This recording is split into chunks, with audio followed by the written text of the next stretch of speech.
উপোস করার পর দেখো বন্ধুরা, এই যে শ্যামা চালের ভাতটা বানাচ্ছি। এর মধ্যে সব রকমের সবজি দিয়ে দিয়েছি। এখানে দিয়েছি বরবটি, কুমড়ো, আলু, বেগুন, পটল সব কিছু দিয়েছি। আর এখন দিয়ে দেবো একটু পুঁই শাকও দিয়ে দিচ্ছি দেখো, আর একটু টমেটোও দিয়ে দিলাম। দিয়ে ভালো করে মিশিয়ে নেব। তো এই সিদ্ধ সিদ্ধ ভাতটা খেতে খুব ভালো লাগে।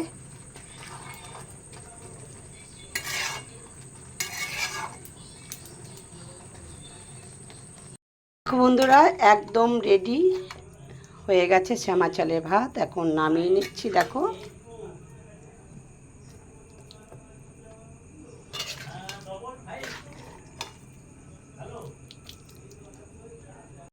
তো দেখো বন্ধুরা, একদম রেডি গরম গরম শ্যামা চালের ভাত, সঙ্গে একটু ঘি আর আলু ভাজা।